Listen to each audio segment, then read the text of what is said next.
Pawan Gupta ji. Honourable speaker sir, आज बहुत ही important demands है। मैं सबसे पहले स्टार्ट करूंगा सीएपीडी डिपार्टमेंट से। Sir, I have been given a demand of 703 crore rupees. 703 crore rupees demand has been projected by the minister to be voted by this assembly. Sir, may I know on what ground he is demanding the money from the assembly? Because whatever ration is distributed in 4 categories or 3 categories. 2 categories are provided free of cost ration from the center. 3rd category is a non-priority households. Sir, you are getting the ration at a rate of 6 rupees 10 paisa per kg for wheat, 8 rupees 30 paisa for rice, and you are selling it at rupees 12 per kg for the wheat and 15 kg for the rice. Once you are earning so much of the profit, where that profit is going, why should this assembly vote for that money? Please come out. Why this assembly should vote for the money? Sir, I am surprised. This point I raised in 17 and 18 budget also. At that time Mr. Zulfikar was the minister. तो उन्होंने कहा था नहीं उसको ठीक करेंगे। इसमें problem सबसे बड़ी राइज हो रही है कि आप पैसा डिमांड कर रहे हैं, असेंबली आपको क्यों पैसा दे? आपका प्रॉफिट आ गया। Why should you be voted for this much money? मैंने उस टाइम पे कहा था, where there is a sale and purchase of the commodities, double entry system comes. There is no single entry system.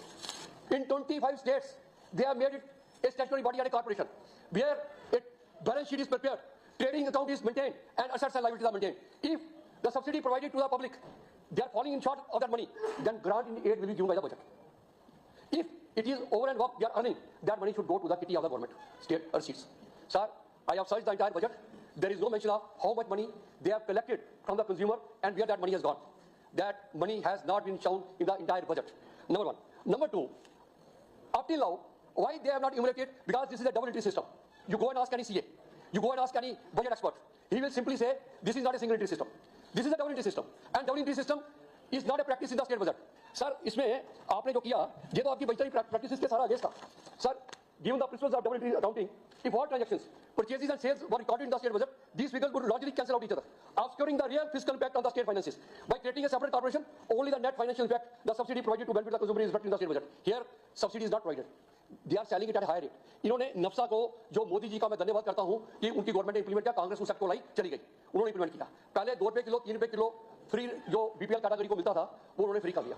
Sir, मैं जो पूछना चाहता हूं कि इसमें ये पैसा क्यों मांग रहे हैं? Your bureaucrats are sitting over there. I give them the opportunity to come out with the facts. Why they are demanding money from me, from this house? Sir, this practice should be stopped. This practice should be stopped. Sir, everywhere PDS operations are carried out through some statutory body or through some corporations. But here we are obfuscating everything. There is opacity. There is no transparency. There is nothing of the sort. And why getting a cheaper ration through NAFSA, National Food Security Act? That is an act. That is not a right. कोई आपको कोई वो दूसरी चीज नहीं है। That is a mandatory thing. आपको जितने रुपए किलो खरीदा था, शेयर पे 10 पैसे किलो आपने वीट खरीदी थी, उसके ऊपर में आपका 60-70 पैसे 1 रुपए जो खर्चा था आपको लेना था उसका। आपने 8 रुपए 30 पैसे किलो आपने जो राइस खरीदा उसको आप 9 रुपए 9.5 रुपए किलो बेचते, 15 रुपए किलो क्यों बेच रहे हो भाई? आप नफ्सा को क्यों डिफीट कर रहे हो? नफ्सा को किसने डिफीट करने के लिए आपको कहा? Who has to defeat this act? और ये एक्ट है सर, ये जैसे फंडामेंटल राइट है वैसे लोगों का हक है अनाज के ऊपर में for free ration. 70% people were provided that BPL category और 30% लोग जो थे उनको उन्होंने निकाला उस कैटेगरी से। अब मैं आपको बड़ी इंटरेस्टिंग चीज देता हूं। मैं टेली बेंचेस से सुन रहा था, बहुत सारे मेंबर से सुन रहा था। आई वाज सरप्राइज्ड कि उन्होंने कहा हमारा राशन छीन लिया गया। एक यहां पर अजोरी के एमएलए थे, उन्होंने कहा नफ्सा से हमारा सब कुछ लूट गया। अरे अरे भले मानस, ये जो आप राशन फ्री में दे रहे हो कहां से दे रहे हो? क्या लूटा आपका? आपने दिया पैसा? एपीएल से आपने पैसा लूट लिया और गरीब को तो केंद्र सरकार ने पैसा दिया, फ्री राशन दिया, वो आपने बांटा। अब मैं आपको थोड़ी सी एक दुखती रात पे आपकी हाथ रखूंगा, सुन लीजिएगा। मैं माननीय मंत्री जी हमारे छोटे भाई हैं, अभी नए बने हैं, मैं इनको I wish him good luck in his future career, but he should go through the figures very very sincerely. Sir, AAY 68,282 ration card Jammu जम्मू में। कश्मीर में इसके बनस्पत 1,45,219 राशन कार्ड है। डबल से ज्यादा का डिफरेंस है, डबल से ज्यादा का डिफरेंस है। साउथ कितने हैं? 2,42,214 एएवाई के अंदर जम्मू में साउथ है जिनको आप कवर कर रहे हैं, और श्रीनगर में कवर कर रहे हैं 5,97,458। सर, डबल से ज्यादा। या जम्मू में गुर्बत इतनी कम हो गई और श्रीनगर में इतनी बढ़ गई कि सारे राशन वहीं शिफ्ट हो गया। अब आइए प्रायोरिटी हाउस होल्ड पे। आपके राशन कार्ड है जम्मू में 5,40,421 और कश्मीर में जो बोल रहे हैं कि हमारे को कम मिला है 7,63,032 राशन कार्ड है। और साउथ कितनी कवर हो रही है? जम्मू में साउथ कवर हो रही है 21,53,598 साउथ और कश्मीर में कवर हो रही है 31,38,210, almost more than 50%, almost more than 50%. This assembly and bureaucrats should listen what are doing. ये एनपीएचएच में आइए. एनपीएचएच में हमारे पास 3,36,823 राशन कार्ड है. कश्मीर में 4,13,708 है. जहां साउल कवर की 12,86,439, वहां साउल कवर की 16,33,000. आपको एनपीएचएच में जो उसमें भी आपको ज्यादा मिला. फिर एक्सक्लूजन आइए. Very very important point. Let the chief secretary this point should go to chief secretary what is doing. Exclusion में आपने एक क्राइटेरिया बनाया कि 60,000 से जो नीचे का है वो बीपीएल में आएगा. 5 लाख तक का कैटेगरी जो है वो नॉन प्रायोरिटी हाउस होल्ड में आएगी, एपीएल में आएगा. जिस स्टेट में 4,87,000 मुलाजिम है विदाउट पुलिस, और इसमें कोई आर्मी के लोग भी होंगे हमारे यहाँ पर. सर यहाँ पर एक्सक्लूजन की कैटेगरी क्रिएट की गई. एक्सक्लूजन में जम्मू में 62,342 आदमियों ने राशन कार्ड बनाए जो कोई राशन नहीं लेते हैं सिर्फ उसके लिए. कश्मीर में कुल 5,291 आदमी एक्सक्लूजन में गए. साउथ जो एक्सक्लूड हुई जम्मू में हुई 2,47,756 और कश्मीर में कुल 16,000. सर मैं पूछना चाहता हूं, आप हेड ऑफ गवर्नमेंट को पूछिए जिन जिन मुलाजमों ने 5 लाख से ऊपर जिनकी सैलरी थी, क्या उन्होंने सर्टिफिकेट लेके उनको आपने एक्सक्लूड क्यों नहीं किया? क्यों नहीं किया आपने एक्सक्लूड?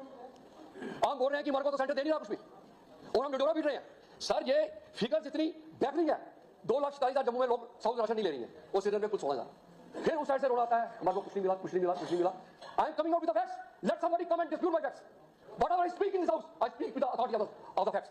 सर बड़ा दुखदायी है हमारे यहाँ पर टोटल राशन कार्ड की 4 कैटेगरीज में 39,29,000 साउथ कवर हुए. श्रीनगर में 53,85,000, जबकि वोटर में डिफरेंस है 4.5 लाख. 4.5 लाख का डिफरेंस है. इसके बाद मैं बताता हूं, इन्होंने कहा कि हम राशन कार्ड जो है उसको बाइफरकेट नहीं करेंगे. इन्होंने डेली वेजेस को एपीएल में डाला. इन्होंने आंगनबाड़ी वर्कर को एपीएल में डाला. और जो गवर्नमेंट के मुलाजिम 40,000 का महीने से ऊपर तनख्वाह ले रहे थे उनको इन्होंने पीएचएस की कैटेगरी में मेंटेन करके रखा. ऑन ग्राउंड जिस जहां पर 6 लाख मुलाजिम हो तो मेरे ख्याल में ओनली 50,000 मुलाजिम होंगे जो जिनकी एवरेज सैलरी 40,000 से कम होगी. वो क्यों एक्सक्लूड नहीं हुए? Let this bureaucrats explain why they have not excluded that category. मैं माननीय मंत्री जी को स्पीकर साहब के माध्यम से बताना चाहूंगा, मंत्री जी बड़े रिफॉर्म की जरूरत है. यह बड़ा टेढ़ा टास्क है. इसको रिफॉर्म करने में पहले तो इसका कॉर्पोरेशन बनाइए, इसकी profit and loss account create कीजिए, फिर मांगिए कि मेरा प्रॉफिट आया तो मेरी सीएट की रिसीट में डालिए. अगर आपका लॉस आता है तो कहिए मेरे को इतना गारंटी नहीं दो. हम आपको कैंसिल आउट करने के लिए आपकी एंट्री नहीं दे सकते कि आपने 703 करोड़ मांगा और हमने दे दिया. Sir I stand by my words that no money is needed by this department. Why we are paying the money to them on what account? कोई मेरे को कोई खड़ा होकर बता दे. I will withdraw my words. Sir this is a mockery of the system they are made. Budget को मैं देख रहा हूं और बजट में मैं आप समझता नहीं हूं कि किसने बजट प्रिपेयर किया. सैलरी कंपोनेंट श्रीनगर में दिखा रहे हैं 186 करोड़ और जम्मू में दिखा रहे हैं 39 करोड़. मैं नहीं समझता कितना डिफरेंस हो सकता है सैलरी कंपोनेंट में. 186 करोड़ 39 करोड़ लगभग 4.5 गुना का फर्क नहीं हो सकता. इतना फर्क नहीं हो सकता. डेढ़ा हो सकता है, इतना फर्क नहीं हो सकता. और आपका बजट दिखा रहा है. फिर आप दिखा रहे हैं capital outlay for food storage and warehousing. Sir ये मेरे को समझ नहीं आया कि capital outlay for warehousing and storage आपने बिल्डिंग बनाई है. बताइए कहां बिल्डिंग बनाई है? 441 करोड़ का आपने इसके नाम पे मांग दिया. और जो सोशल सिक्योरिटी वाला था इसमें जो उसमें तो आपने कोई पैसा मांगा ही नहीं. मैं आपको बताता हूं उसमें आपने कोई पैसा नहीं मांगा. उसमें आपने कोई पैसा नहीं मांगा. सर ये बड़ा इंपॉर्टेंट है. ये हेडिंग जो लोग बजट बना रहे हैं उनको क्या बताइए. मेरे को बताइए, मैं उनको बताऊंगा कैसे बजट बनता है. ऐसे बजट नहीं बनाए जाते लेकिन ऐसे बजट में ये तो मिलान डाल दिया कि नॉन फंक्शनल बिल्डिंग को पैसे जा रहे हैं. कहीं ड्यूटी सेक्टर में 20 बार प्रिंसिपल सेक्रेटरी को पैसे दिए जा रहे हैं. ये कोई घर के खराब है. सर इसमें लिखा है capital outlay and social security and welfare. कितने पैसे दिए? 4 करोड़ रुपया. और जो बिल्डिंग वर्क के लिए पैसा डिमांड कर रहे हैं मैं जानता हूं ये पैसा जाएगा राशन के अंदर और उसमें दिखा रहे हैं 447 करोड़. नॉमिनल ठीक है ठीक है मेरे को बताया मिनिस्टर साहब इसके नॉमिनल ठीक है. ये मिसलीड कर रहे हैं और स्पीड कर रहे हैं. ट्रांसपेरेंसी करनी है, कहीं पर कुछ नहीं है. सर ये बजट जो है ना, ये बजट आप जिस तरीके से ला रहे हैं, आपको जितनी देर तक आप एडमिनिस्ट्रेटिव रिफॉर्म्स नहीं करेंगे, उन बजट वाले बाबू को नहीं समझाएंगे, तो वो बजट वाले बाबू वही करते रहेंगे जो सन 57 में स्टार्ट हुआ. वही है, वही चीजें, वही उल्टा सीधा बीच में घुसेड़ना. और सर ये मैं आपको बता रहा हूं कि इसमें आज मेरे को एक जवाब जरूर चाहिए मंत्री जी से कि जो पैसा आपने इकट्ठा किया वो कौन से फंड में गया और उसमें क्या लॉस हुआ, क्या गेन हुआ. जब आपने इतने कम रेट पे खरीदा और ज्यादा रेट पे बेचा, फिर आप मेरे से पैसा डिमांड कर रहे हो असेंबली से. सर सुन लीजिए. सर देखो मेरे एलोकेटेड टाइम दिया है, मैं इसलिए बोल रहा हूँ. सर ये जो मैं बोल रहा हूँ ना, ये कोई नहीं बोलेगा, ये कोई नहीं बोलेगा, ये कौन बोलेगा, क्योंकि मैं आपको बता रहा हूँ. सर इसमें इसलिए मेरी जो रिक्वेस्ट है, इसमें बहुत सारे पॉइंट्स थे, पर सर आप ये कोर्ट क्वेश्चन कब करेंगे कि जो अभी इन्होंने स्कीम निकाली बजट में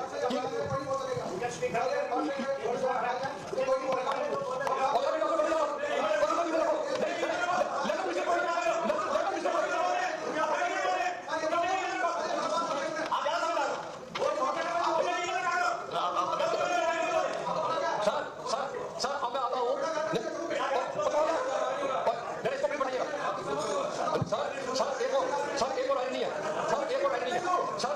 जब भी बजट में कोई नया प्रावधान आप लाते हैं उसका आप क्या इम्पैक्ट हुआ फाइनेंशियली वो आप बजट में बताते हैं। आपने इस बजट में बताया, आपने कहा कि हम 10 किलो AY के लोगों को देंगे। मैंने कहा मैं उस फिगर को वर्कआउट करता हूँ कितना इम्पैक्ट होता है उसका। जब मैंने फिगर को वर्कआउट किया तो उसका इम्पैक्ट बना 73,93,480 rupees per month. Ultimately 8 crore 87 lakh रुपया ये बढ़ेगा। और कश्मीर में कितना फायदा हुआ? वो हुआ फायदा 35 किलो से अनाज 41 किलो 400 ग्राम पर फैमिली को मिल रहा है एवरेज। मैं एवरेज की बात कर रहा हूँ। और जम्मू में 35 किलो था तो वो 35.4 किलो 35 किलो 400 ग्राम जम्मू में 400 ग्राम बढ़ा और कश्मीर में 6 किलो और ये 100 ग्राम सर ऐसा है। ये जो फिगर है सर आज समझ में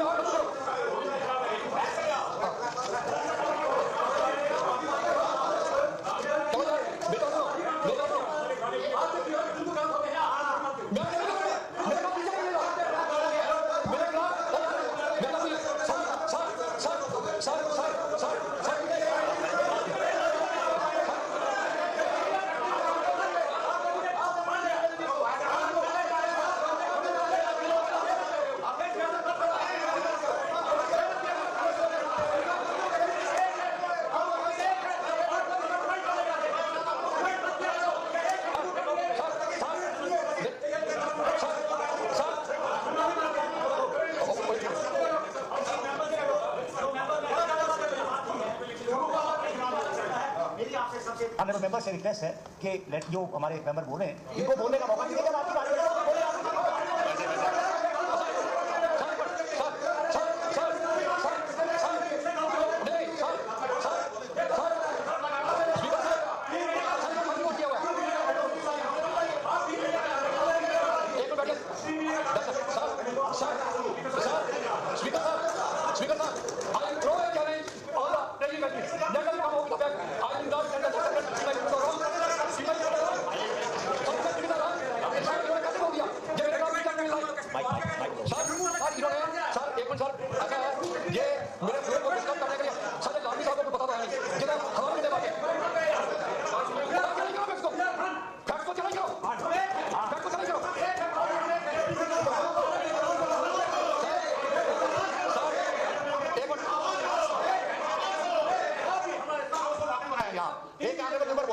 बोलने दीजिए। इसके बाद समझ में जिसको नहीं आएगी बाद में वो चैलेंज करेगा। यहाँ आपस में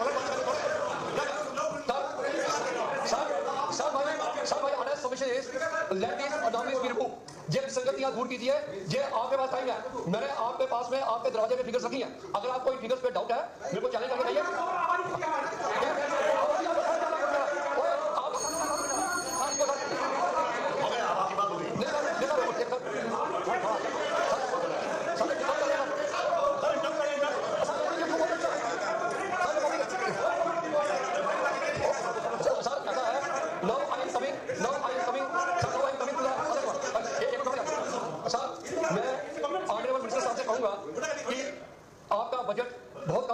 आपके कैपिटल अकाउंट में जो सर्विसेज में मेरे ख्याल में 1/4 बजट आपका कैपिटल में स्पेंडिंग करने का 21 करोड़ में आप क्या बनाएंगे मेरे को बताएं।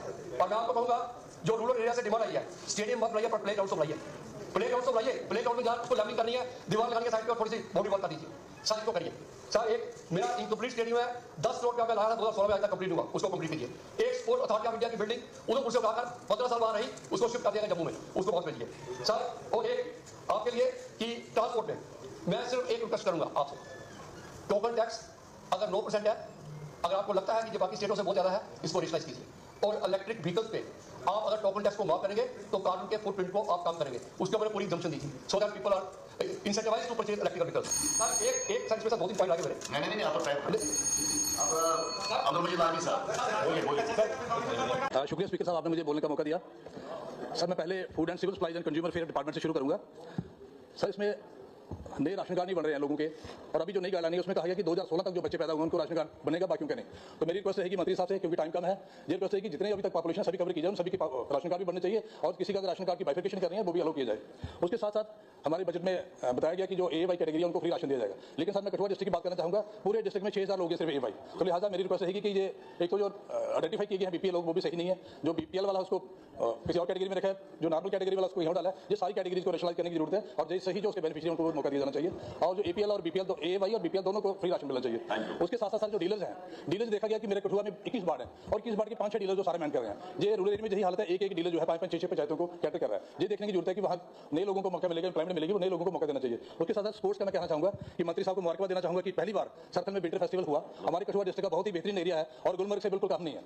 तो मैं चाहूंगा कि हर साल वो सरथल का विंटर फेस्टिवल रेगुलर बेसिस पे हो, और उसमें जो ट्रैकिंग रूट्स है हमारे, ट्रैकिंग रूट भी सरथल और जो बनी बिलावे के एरियाज हैं वहाँ ट्रैकिंग रूट को डेवलप किया जाए। हमारा टूरिज्म का काफी पोटेंशियल है वहाँ। उसके साथ साथ सर जो वाटर स्पोर्ट्स है, हमारा रणजीत सागर जो लेक है उसमें काफी पोटेंशियल वाटर स्पोर्ट्स का, और हमारी कठुआ कैनाल जो है वहाँ भी काफी स्कोप है। मैं रिक्वेस्ट करूंगा कि मंत्री साहब जो national institute of water sports है गोवा, उनके साथ टाई अप करके जो एक्सप्लोर करें कि क्या क्या वहाँ स्पोर्ट्स एक्टिविटी वहाँ करवाई जा सकती है बसोली में और कठुआ कैनाल में।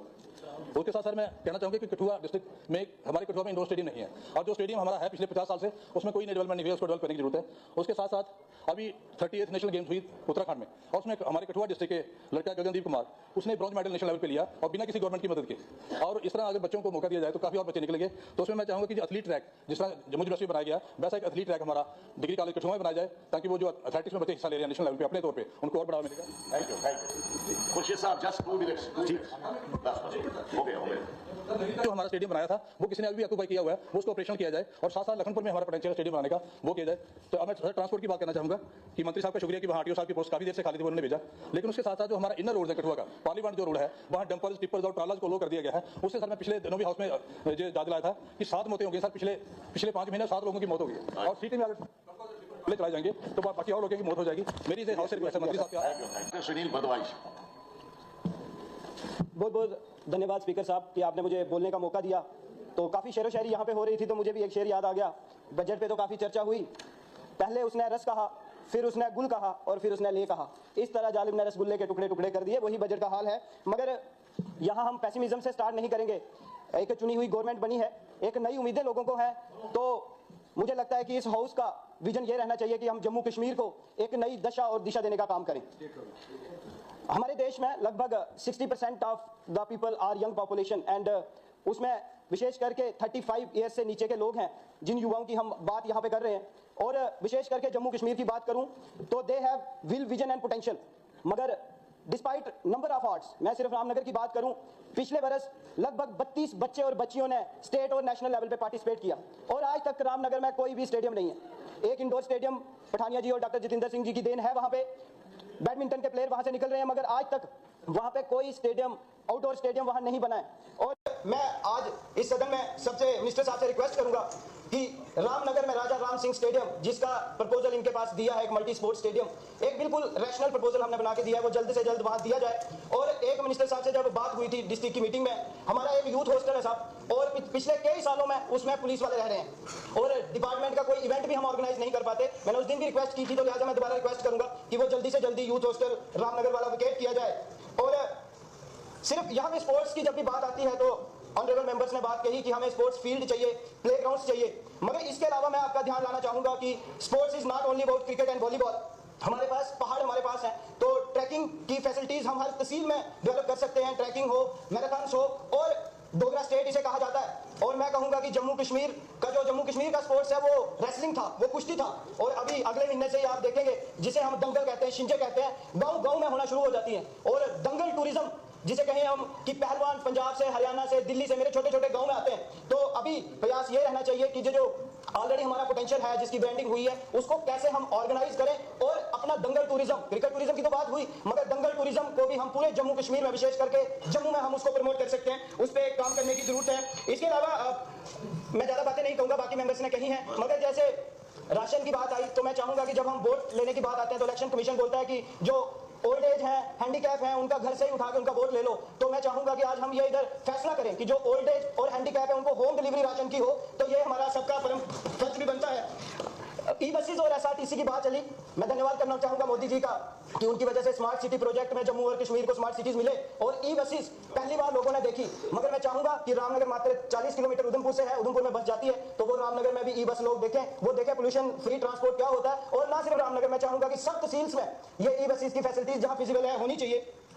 और एक और बात आईटी को लेकर बहुत इंपॉर्टेंट है, क्योंकि युवाओं से जुड़ी हुई बात है। हम बात तो करते हैं कि आईटी हब बनाना चाहिए, आईटी इंफ्रास्ट्रक्चर बनाना चाहिए, मगर जो मेरा नॉलेज है, एक छोटी आईटी पार्क बनाने के लिए हमें लगभग 1000 से 2000 करोड़ का बजट चाहिए, जो मुझे नहीं लगता, क्योंकि 27,000 करोड़ का सारा बजट इसमें रखा गया है, तो उससे पॉसिबल नहीं है। तो it's a time when we have to rope in private investment. उसके बिना नहीं होगा, नहीं होगा। We have to rope in private place, और ना सिर्फ आईटी सेक्टर को डेवलप करने के लिए बल्कि रूरल केपीओ और बीपीओ की बात कही गई है। तो आईटी इंफ्रास्ट्रक्चर जम्मू और कश्मीर में बनेगा तो तहसील लेवल पे हम रूरल केपीओ और आईपीओ डेवलप कर सकते हैं। एंड मिनिस्टर साहब को रिक्वेस्ट करूंगा कि ना सिर्फ आईटी सेक्टर में बल्कि हमारे स्पोर्ट्स सेक्टर में until and unless private investment नहीं जाएगी, you can not build so much of stadiums and play fields in Jammu and Kashmir. So I request we should welcome. और जो लोग ये बात करते हैं कि हमारी जमीन ले जाएंगे, जब हमारे बच्चे दिल्ली में पढ़ने जा सकते हैं, बिजनेस करने जा सकते हैं, फैक्ट्री खोलने जा सकते हैं, we should welcome everyone from India की कम एंड इन्वेस्ट, बिकॉज उसी से तकदीर बदलेगी। अदरवाइज ये जो